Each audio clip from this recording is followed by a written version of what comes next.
à toutes et à tous et bienvenue sur Flash Maths, des maths rapides et efficaces.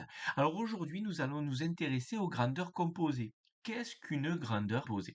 Alors déjà, revenons sur la notion de grandeur. Qu'est-ce qu'une grandeur?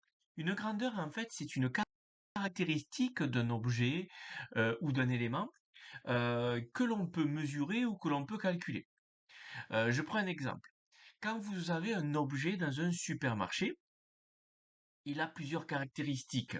On peut avoir du coup le prix de cet objet et le prix va être mesurable. On a un prix de 10 euros, 15 euros, 20 euros, etc. Et ce prix, donc c'est donc une grandeur et son unité, en tout cas en France, c'est en euros.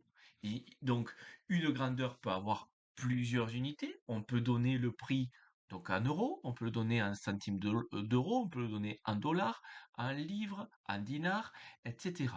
Donc en fait, un prix peut avoir plusieurs unités et bien sûr peut avoir plusieurs sous-multiples de l'unité associés. Donc il ne faut pas confondre grandeur et unité.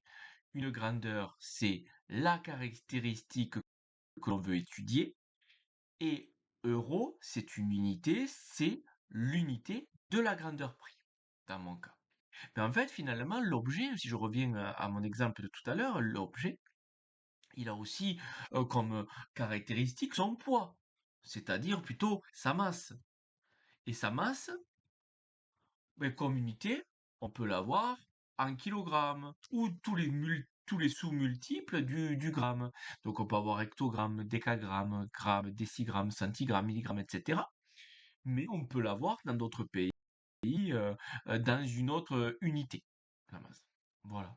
On peut avoir d'autres caractéristiques de l'objet, c'est-à-dire on peut avoir le volume de l'objet. Le volume de l'objet, son unité, ça peut être en mètres cubes ou en décimètres cubes, centimètres cubes.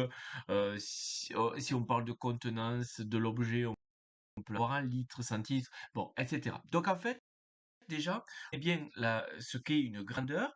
Donc, une grandeur, c'est une caractéristique de l'élément qui a une unité. Et à nouveau, je répète, unité et grandeur, c'est pas pareil. Alors, qu'est-ce que c'est une grandeur alors composée? Une grandeur composée, c'est une grandeur qui est composée de plusieurs autres grandeurs. Je prends un exemple. Ben, justement, l'exemple du volume.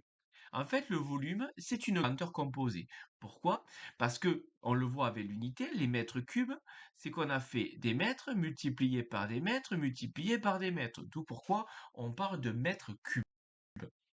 Mais donc du coup, on a multiplié la grandeur, longueur ou distance qui a pour unité le mètre, et on a multiplié donc une autre grandeur longueur et une autre grandeur longueur. Donc en fait, on a multiplié ici donc trois grandeurs ensemble et donc ça veut dire qu'on a composé la grandeur volume grâce aux grandeurs longueur dans mon cas. Voilà. Et on a multiplié donc ces grandeurs longueurs. Donc on appelle ça comme grandeur composée. On appelle ça une grandeur produit. Parce que du coup, on a multiplié les grandeurs longueurs pour avoir la grandeur volume. Je prends un autre exemple. Vous avez la vitesse, qui est une grandeur aussi, donc la plupart du temps, on la met en kilomètres par heure, mais du coup, si vous êtes par exemple en athlétisme, etc., on va parler de vitesse en mètres par seconde plutôt, mais dans d'autres pays, on va parler de miles par heure, des choses de ce style. Donc, en fait, voilà, à nouveau, je reviens sur le fait qu'une grandeur peut avoir plusieurs unités selon différents pays ou selon les sous-multiples ou les multiples. Et cette vitesse-là, c'est une grandeur composée. Pourquoi? Parce qu'elle est composée de la grandeur longueur ou distance et on l'a divisée par la grandeur durée, ici qui est représentée en unité par une heure, par l'heure. Sauf que là, on a fait longueur divisée par la durée. Donc ça, c'est pas une grandeur produit parce qu'on n'a pas multiplié des grandeurs. Par contre, ça, on a divisé. Donc on appelle ça des grandeurs quotients. Et en fait, les grandeurs composée, et je vais le mettre en titre, grandeur composée,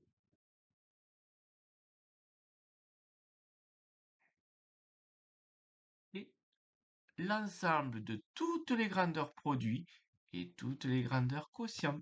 Voilà. Donc, c'est-à-dire des grandeurs composées, ce sont des grandeurs où on a multiplié des grandeurs simples, ou on a divisé des grandeurs simples. Alors, je dis ça, mais en fait, finalement, c'est si on a multiplié des grandeurs ou si on a divisé des grandeurs, pas forcément simples. Voilà. J'espère que c'était assez clair. N'hésitez pas à mettre un j'aime, n'hésitez pas à vous abonner à ma chaîne et n'hésitez pas à mettre un commentaire. Allez, je vous laisse. Passez une bonne journée et en avant les maths!